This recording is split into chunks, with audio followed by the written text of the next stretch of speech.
Welcome back to another episode of Life in the Stands podcast. We're here on the Sunday morning that we were supposed to have a live stream during, but unfortunately we've had some technical difficulties. So plan to see that live stream from us either Thursday night this week for the Saints who game? Saints Jaguars. Jaguars game, Saints Jaguars game, or possibly next Sunday morning as well for the 9:30 game again. It depends when we get that live stream fixed up, but hopefully that will be taken care of soon. We have a good schedule for the show today, so we are excited to just do a regular podcast episode. We're going to talk a little bit of MLB as we have the conference final series now set up as we look towards the World Series. We're going to do some NFL game day picks again, as well as some fantasy sleepers or busts. And then we're also going to talk about some bold predictions going into the NBA season because NBA preseason basketball has officially started up as well. So Bender, let's kick it right off. Let's go jump right into the MLB conference finals series. Rangers, Astros, and Phillies, Diamondbacks. Who do we have in those series, and what do we think is going to happen? Yeah, personally, I don't think any of these series are going to be anywhere close. I think each team steals a game from the Astros and the Phillies, as I have those two teams meeting in the World Series once again. I think both series go to game five. I think just the home field advantage for the Phillies will be way too much. Um, and I think the battle for Texas is not really a battle. I think the Houston Astros have dominated the last few years, even if they were cheating at one point. But I think guys like Alvarez and Altuve are just too much. They got Verlander for free. Last year, they had Verlander on their championship team. Didn't want to pay him going into this season. He wasn't performing well. I forget what team he was a part of this year before he went back to the Astros, but the Astros got him back for cheap. So they have the same rotation, same everything.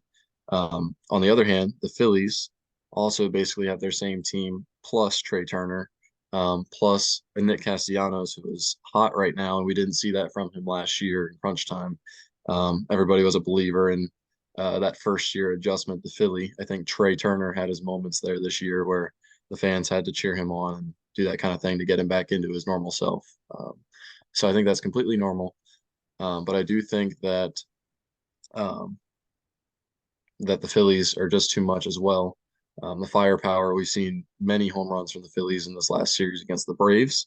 Mm-hmm. Um, I do think that's kind of a funny series, by the way. I think for how much crap Garcia was talking after the one game that they won, the only player that performed in that series, it wasn't Acuna Jr., who was their MVP.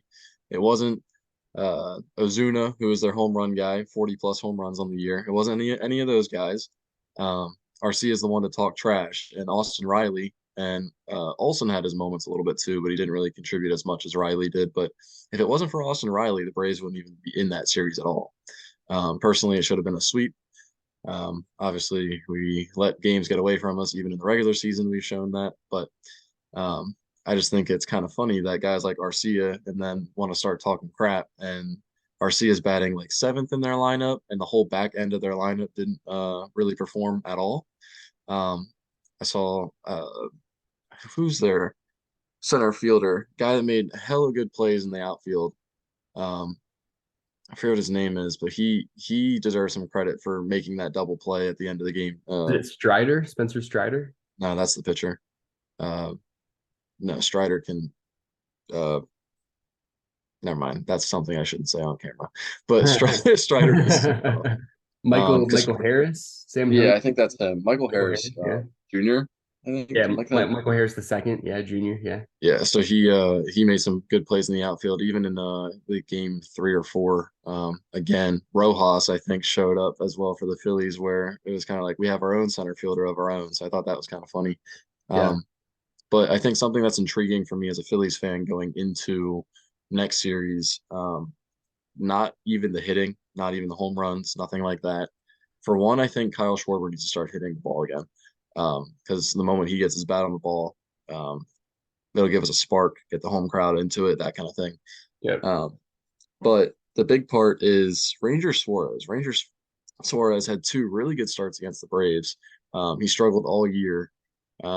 He must have like I think he has the Braves number. If you look at the stats, the Braves don't really know how to hit off of him. But we were kind of missing that third pitcher all year, and we were actually in the market for another starting pitcher. We traded for Lorenzen, who played for the Tigers. He's not in our rotation right now for the playoffs for the starting rotation. I saw him warming up in the bullpen the one day.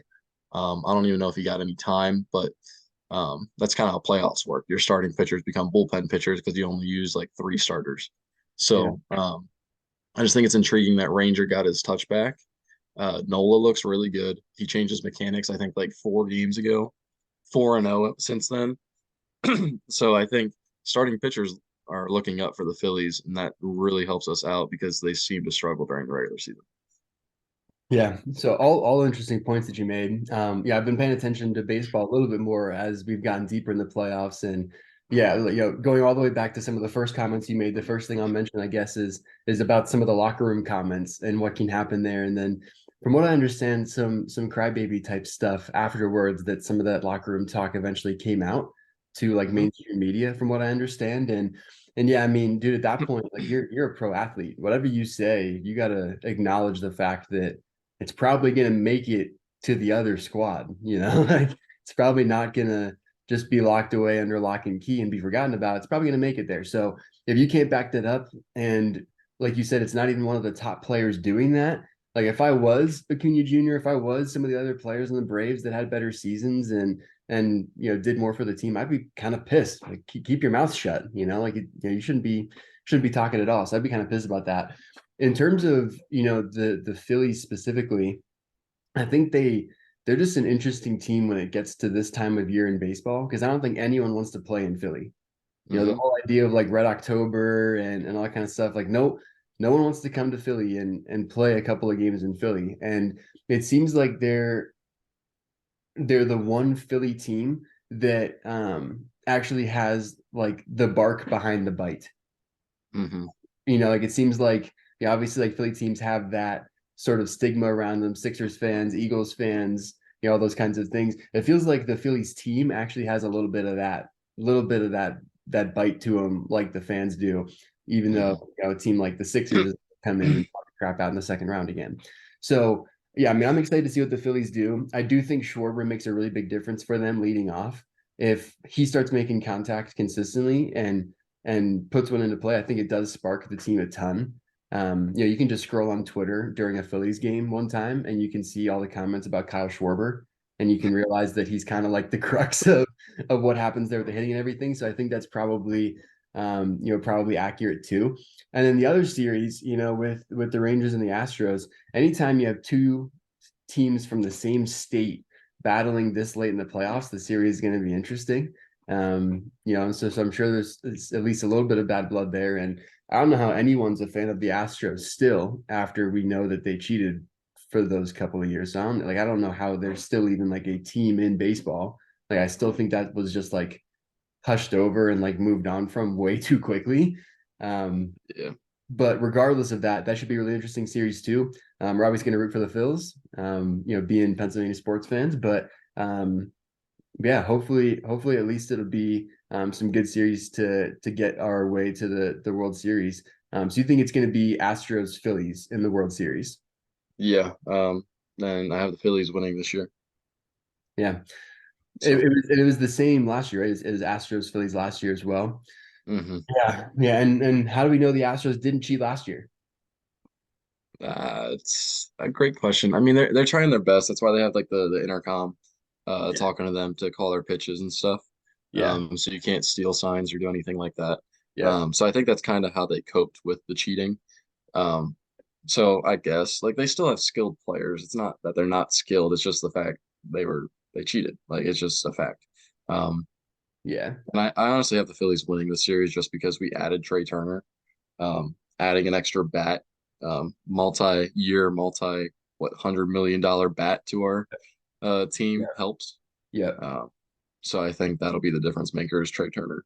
Um, and if Nick Castellanos stays hot, it might not even go 7.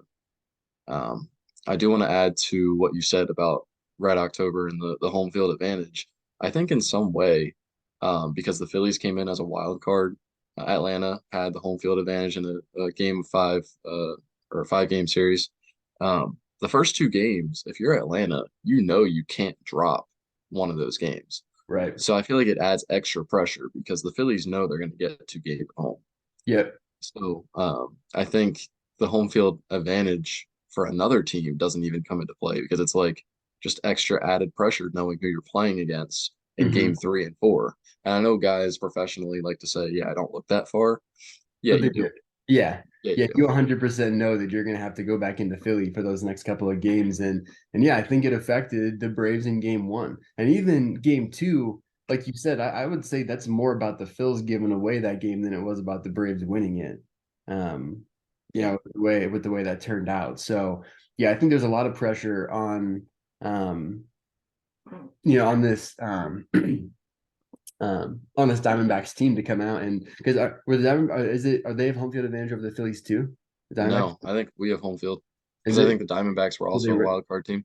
yeah. So yeah, so it makes a big difference too. But even anytime a wild card team starts to make a run, and I know this isn't the same sport, but I always think of the New York Giants beating the undefeated Patriots. You know, Yep.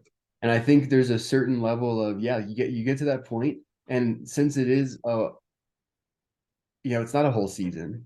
You're not worried about all that anymore. You're worried about that game or that series, and the pressure starts to really get placed on the non-underdog, right? The person that's Mhm. the betting favorite. And I think coming into a series like that as a wild card team actually does a lot for the Phillies. I think it does a lot for their mentality too. Um, Yeah, but I'm looking here. Um, so the Phillies have home field for this series. I'm so I have the Astros winning, but I'm cheering for the Rangers just because I know the Astros are dangerous. yeah, But another reason is because if the Rangers and the Phillies square off in the World Series, the Phillies have home field advantage for the World Series. The Rangers are a 5 seed. The Phillies came in a 4 seed. yeah, So that would make a big difference. Obviously, I think the Phillies could take a game from Houston in Houston, but I also think Houston's a good enough team to steal one in Philly. It'll be hard, obviously, but yeah.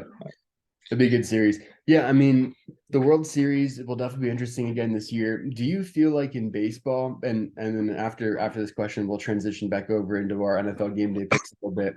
Do you feel like in baseball, there's starting to become a time where there's not as much parity in the teams and not as much competition at the highest levels of baseball? You mentioned that it was Astros, Phillies last year in the World Series. Seems like it's a lot of the same teams that are back into the deep runs of the playoffs. For a while there, you had like the LeBron Cavs versus the Curry Warriors, and like in the NBA, there was this time period where it was like there was just no parity, no competition. Like you knew who was making it, and it kind of made the season boring. Is that happening to baseball at all, or is it just kind of a coincidence that you got similar teams back to back years? um, I want to say it's a little bit of both. In past years, you've seen the Yankees make it every year. You've seen the Dodgers be in it every year Mhm. since 2020, 2021. The Braves have been in it every year, or at least the playoffs every year. We knocked out the Braves the last 2 years now. Suckers. Aha, Um, but like we're off we saw, but we saw. I think years ago we saw the Yankees and the Phillies square up a couple of times. So like I feel like you might have that span of time of like maybe 2, 3 years where there's a possibility. I think it's really hard to keep a team together. The way our contracts work, on the Phillies at least, we're going to be a good team for at least the next 5 years or so. Mm. Because we're going to have guys like Castellanos, Bryce, Trey, like Yeah, the you guys with the sign like big money 10-year contracts. contracts and stuff. It's Yeah, insane. the core is still there. Nola's a free agent after this year. I could see us getting him back. Um, just because we're a winning team. I feel like teams want to stay, even if it's for less money, if it's a winning team. Right, right. Um, I think it's a coincidence maybe on the Astros side. Um, I'm not surprised about the Phillies. I expected the Dodgers to choke on our side or in our conference. I was saying the whole time the winner of the Braves Phillies series was making it to the World Series because those are the two powerhouses in my opinion. We just happen to be in the same division, so one's going to end up in the wild card. It's Yeah, kind of like football. Like you could have um, Miami or the Bills be a wild card team, and yeah, people have them as Super Bowl contenders. So yeah. um, this is kind of the same thing there. but there was injuries in the other American League conference. Like the Tampa Bay Rays had a starting pitcher go down who was lights out all year.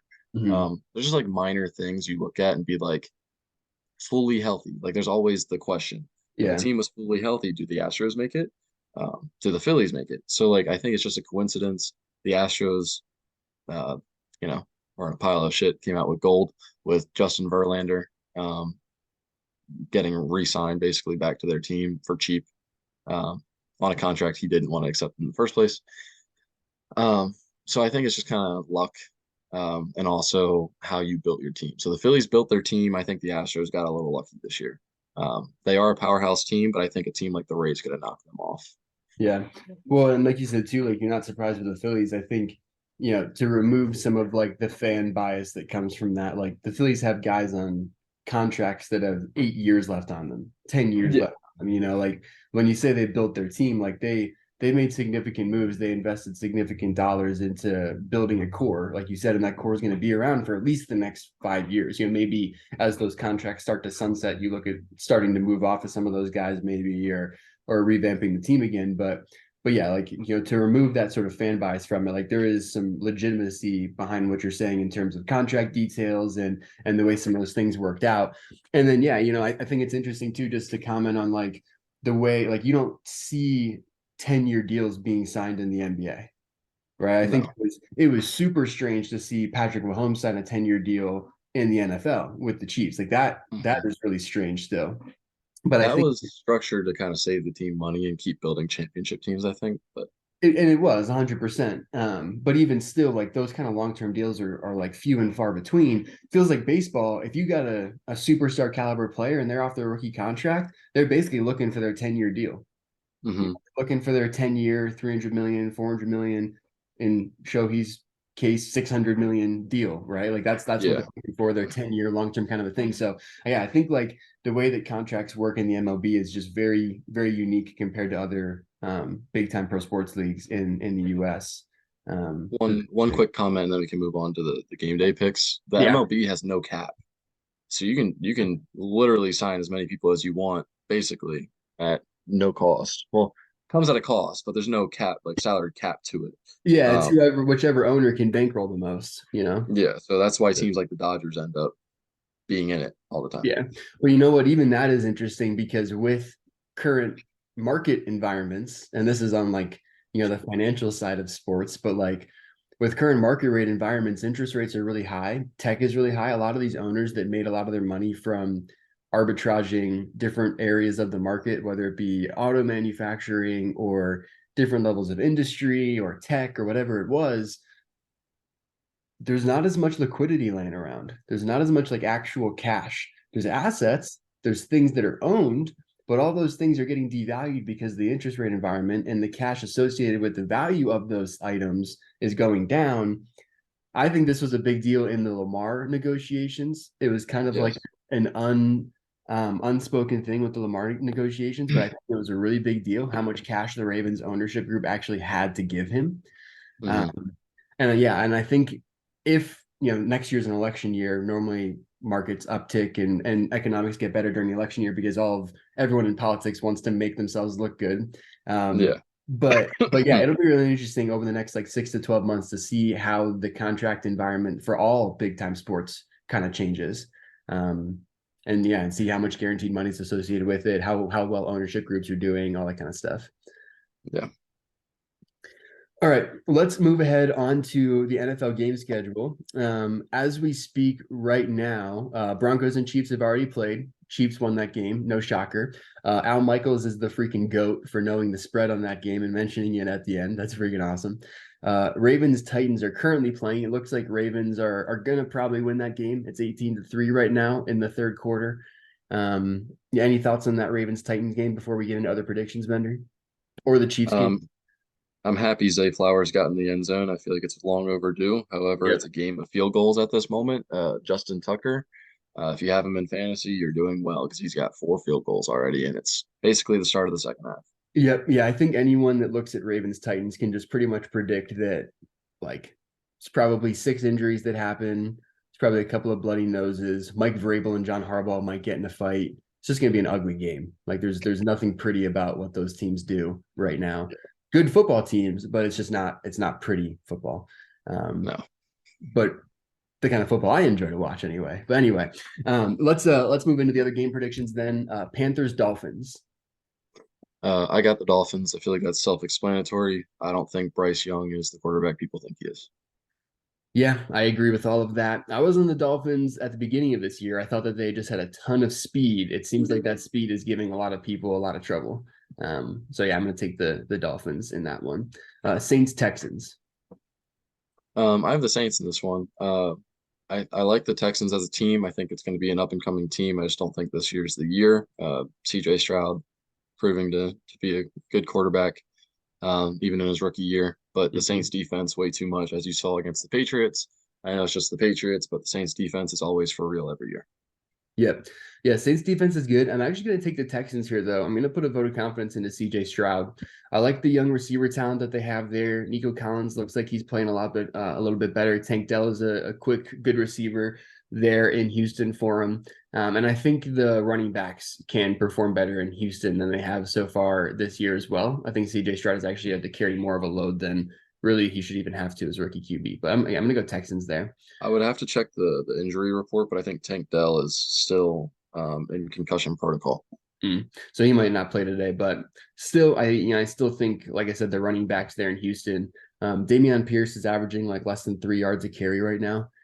He was, maybe a top 5 running back in the NFL last year. Yeah, I think that he'll continue to bounce back. I think that teams have spent a lot of time focusing on Houston's run game, knowing that there's a rookie QB. But I think those game plans will start to change because of how well CJ Stroud has been playing. It's going to open up some running lanes again. Okay, yeah, Commanders and Falcons. I actually have the Commanders. I like the Falcons as well, but I have the Commanders. I like their defense. I trust their defense. I think Justin Fields just finally had himself a game against them previous week. Mm-hmm. Yeah, that's an interesting game. Yeah, I'm going to take Commanders because I really like Bijan, and I think he's the engine there that drives the Falcons. But I think the strongest part of the Commanders team is probably their D-line. And probably that front seven. So, yeah, I'll take Commanders there too. Colts and Jaguars. And side note on this game, did you see that Anthony Richardson is considering getting season-ending shoulder surgery on his AC joint? I did not see that he was thinking about surgery, but the first thing I thought about when he had that injury is that he could be out longer than the time frame they gave him to begin with. With that said, I think Our resident medical expert.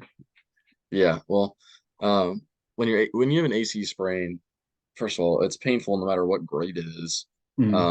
Forget what grade they said it was, but that thing's sticking up. And it's going to be a pain in the what all year if you don't take care of that. It's not necessarily something you can like tape up and go play without pain. You can, but it's still going to be painful. You're going to be hit a lot as a quarterback, especially if you're a running quarterback like he is. But I have the Colts winning this game because I trust Gardner Minshew. He looked good in his couple of games with them already this year. So go Colts. I'm trying not to laugh when you say you trust Gardner Minshew.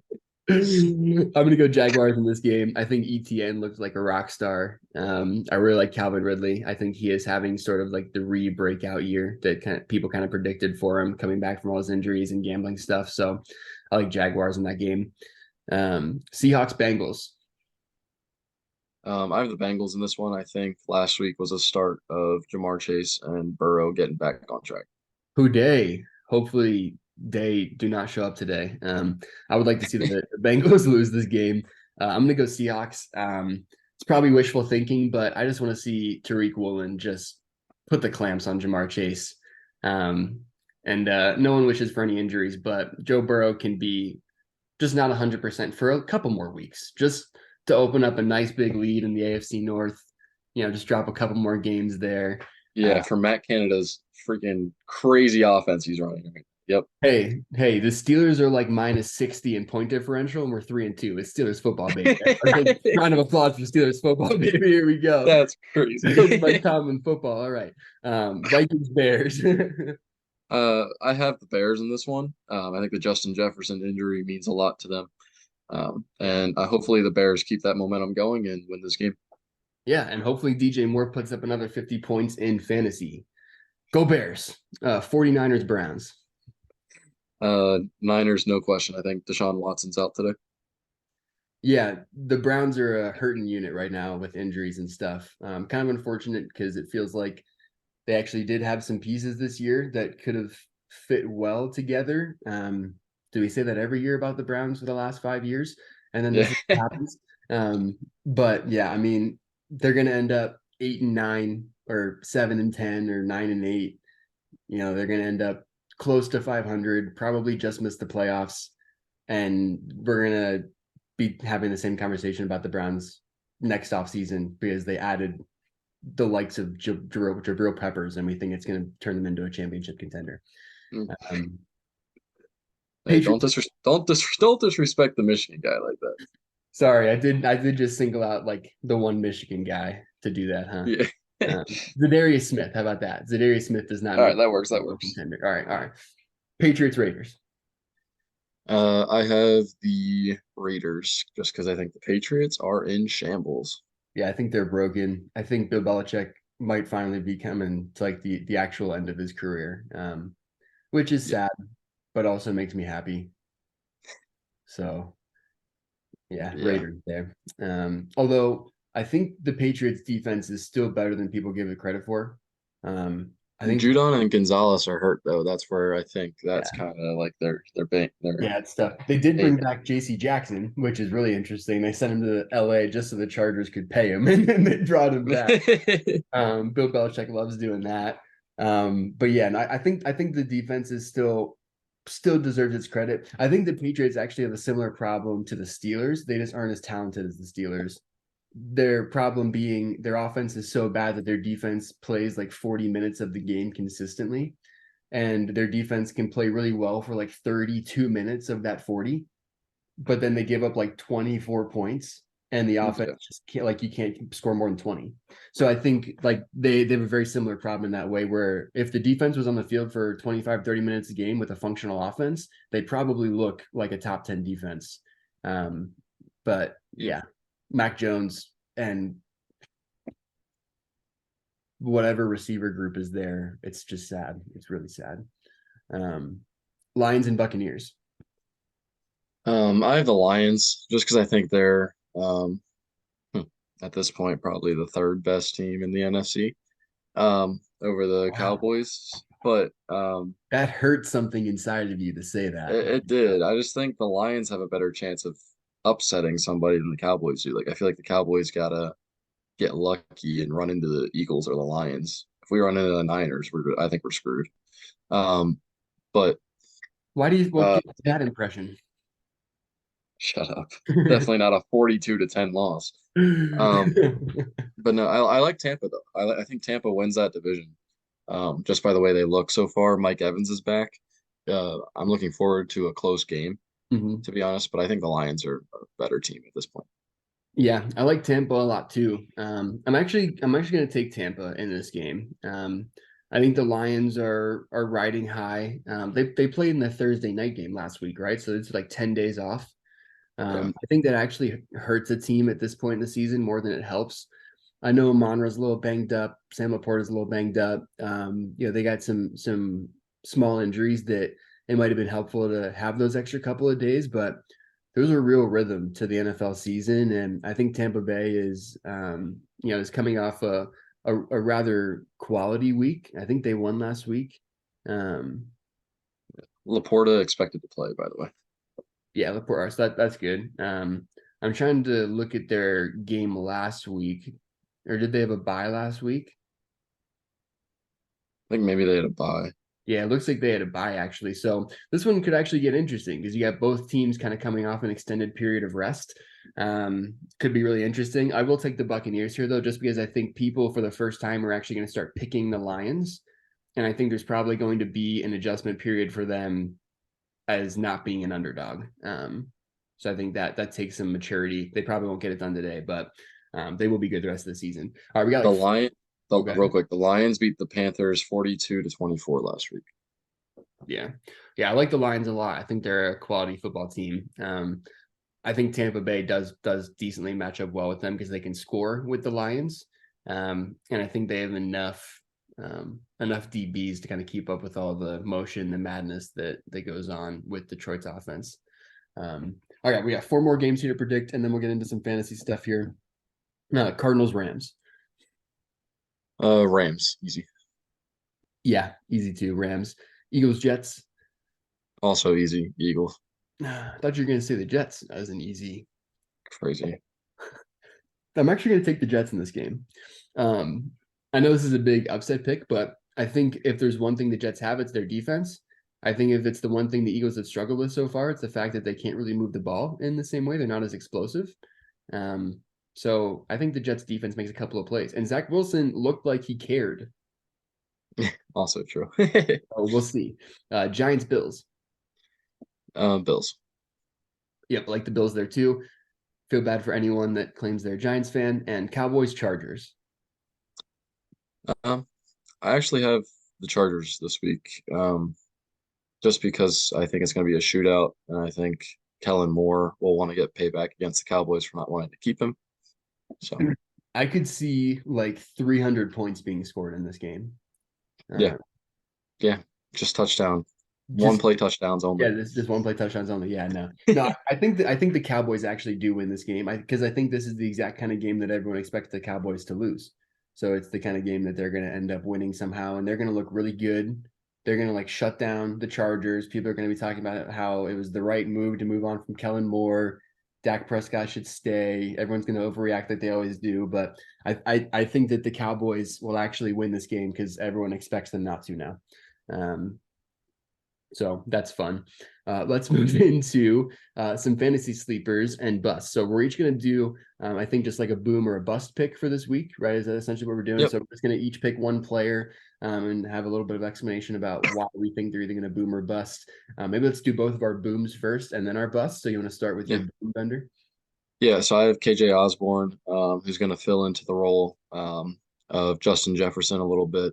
I think Addison's going to benefit the most, but I think KJ Osborne, depending on how deep you are in your league, can definitely be beneficial for your team. Yeah, like that pick a lot. Justin Jefferson is going to be on IR, right? He's out at least the 4 to 6 weeks, so there's going to be a lot of opportunity. I think KJ Osborne is ready to take that next step too. So I like that pick. My pick was Amari DiMercado. He is what I believe is going to be the feature back now in Arizona with James Conner going on IR. So a little bit of a similar situation with an injury and the guy that I think is going to take over the majority of those reps. I think Arizona is running a slightly different offense with Josh Dobbs at the helm. And I think they're also running a slightly different offense with the new coaching staff there. So I think DiMercado actually fits a little bit better into what they're doing. It's a little bit more pace and space, a little bit more out in the open, some more running routes for backs as well. He seems to be a very capable pass catcher. So I think he can have a really good fantasy week. My one concern is that they are playing the Rams, and it's not fun to run against Aaron Donald. So that's like my one concern with that pick. But I think he is going to get the majority of the workload with James Conner being on IR. So Ben, do you want to move on to your bust? Yeah, T. Higgins is reported to be active this week with his broken rib that he has going on. I just don't see him doing anything this week. He hasn't really shown much at all in the season when he was healthy. He had one good game with a multi-touchdown game, and that was about it. I have to play him on my team just because of bye weeks and injuries. I took the injury bug, one of them being Justin Jefferson, the other being James Conner, who have both been mentioned in this segment already. So tragic, definitely tragic. But yeah, I like the T. Higgins bust. I just don't think the Bengals have actually looked that great. And I used to contribute to a slow start, but we're a little bit into the season now, and I don't know. I'm not liking the Bengals as much as I have in previous years. My bust is going to be Jonathan Taylor. And I think he's going to be a bust for the rest of the season, actually, because I think the Colts have Zach Moss. And I think now they paid Jonathan Taylor on a contract that is a running back contract, is a top tier running back contract, but not a contract that someone wouldn't trade for. mm-hmm. So I think there was a little bit of strategicness to that. I think that they probably move on from Jonathan Taylor still. I don't think that they're going to give him a ton of touches. I think they're going to give him just enough to show everyone that he's healthy, and I think he could still be moved before the trade deadline. So I agree. I think he's a bust. I don't think he's a good fantasy play because I just don't think he's not gonna have 20 carries in a game. I don't think. Um, he just won't get those get those kind of carries at this point. So all right, last segment here before we wrap it up a little bit is some bold predictions going into the NBA season. So Bender, do you want to start with some bold predictions? A single bold prediction for the NBA season here? Yeah, and I think I kind of brought this up at the end of last year as well. No matter what the Suns do, I'm not picking them. So, uh, I have the Los Angeles Lakers winning the NBA championship this year. I think they're just one of the deepest teams in the league. They added some pieces. I like Gabe Vincent more than I do Dennis Schroeder. Now that they finally moved on from Schroeder, um, I believe they got Christian Wood for free, or they got somebody for free, basically. Um, but they have a deep team. They have a young team. They have a core group together. They got D'Lo back. They signed Austin Reeves.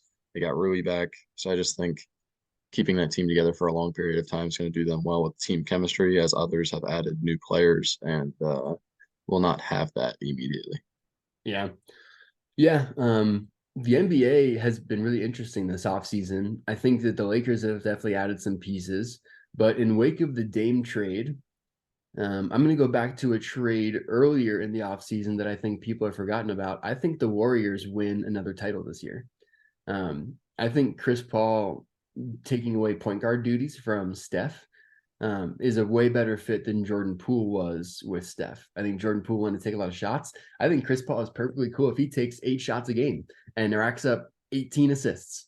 And there was one play in particular where I was like, oh, this is dangerous. And it was when Curry had brought up the ball in a preseason game. Curry brought up the ball on the wing, and they went into their high post, split post action. But he just passed the ball to Chris Paul on the top of the key, and at the same time, they ran 2 split actions. And without even thinking of it, Chris Paul just had this like no look assist right out to Curry for the 3. And there was like 3 passes within like 3 seconds, and a Curry 3 off ball. And I was just like, this is going to be unreal with Chris Paul in this offense.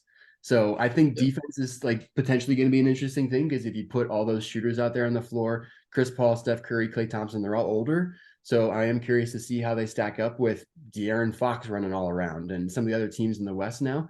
But I think the Golden State Warriors are really competitive again this year, and I think they win another title with Chris Paul leading the way with like maybe 15 assists a game.